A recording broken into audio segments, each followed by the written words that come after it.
नमस्कार दोस्तों, आज हम बताने वाले हैं आप लोगों को कि आप म्यूरेट ऑफ पोटाश का कितना लाभ गन्ने में ले सकते हैं और इससे क्या-क्या होता है। दोस्तों, जो म्यूरेट ऑफ पोटाश होती है वह हमारे जो फसलें होती हैं उनकी वृद्धि करती है और साथ ही जो अन्य पोषक तत्व होते हैं इनकी दक्षता को बढ़ा देती है। यानी ये जो है एक रिचार्ज का काम करती है। अगर इसका हम प्रयोग कर लेते हैं तो हमारी जो फसल है उसका विकास तो करेगी ही करेगी, साथ में नाइट्रोजन, फास्फोरस और जिंक की उपयोगी दक्षता को बढ़ा देता है। यानी इन सभी तत्वों की उपयोग करने की क्षमता को बढ़ाता है, जिससे कि हमारी जो फसल है वह सूखा, ओला, पाला व अन्य कीटों से भी प्रोटेक्ट रहती है।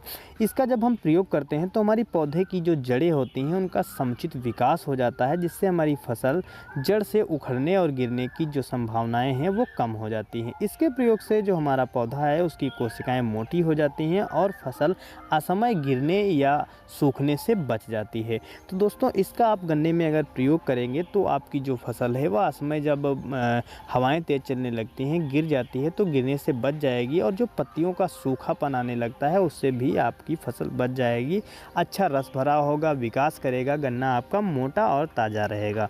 इसका प्रयोग करने से जो हमारा पौधा है वह नाइट्रोजन का उपयोग जो है काफ़ी मात्रा में करने लगता है, साथ ही प्रोटीन का भी निर्माण करने में यह वृद्धि करती है।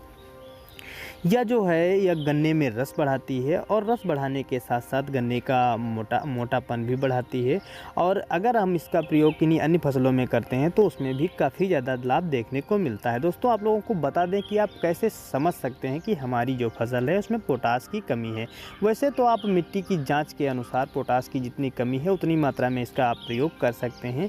लेकिन अगर आपकी जो खड़ी फसल होती है, खड़ी फसल के पौधे में जब पोटाश की कमी होती है तो पौधों की पत्तियों का किनारा कटा फटा और उनका अग्रभाग सूखा दिखाई देता है। पत्तियों का आकार छोटा हो जाता है और उनकी वृद्धि भी रुक जाती है। पुरानी जो पत्तियां हैं उनके अग्रभाग जो नुकीले होते हैं वो सूखने लगते हैं और किनारे से पीले पड़ने लगते हैं।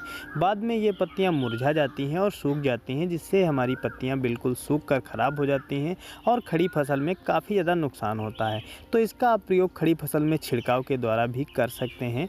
1 या 2% के हिसाब से आप इसका प्रयोग कर सकते हैं। लेकिन अगर आप इसका प्रयोग बुरकाव के रूप में करना चाहते हैं तो तीसरी या चौथी सिंचाई पर आप कर सकते हैं, अच्छा लाभ मिलेगा। लेकिन अगर आप चाहें तो जब आपकी फसल में कमी दिखाई दे रही हो तब आप इसका प्रयोग कर सकते हैं। इसकी मात्रा जो है 25 से 30 kg प्रति एकड़ के हिसाब से इसका प्रयोग कर सकते हैं।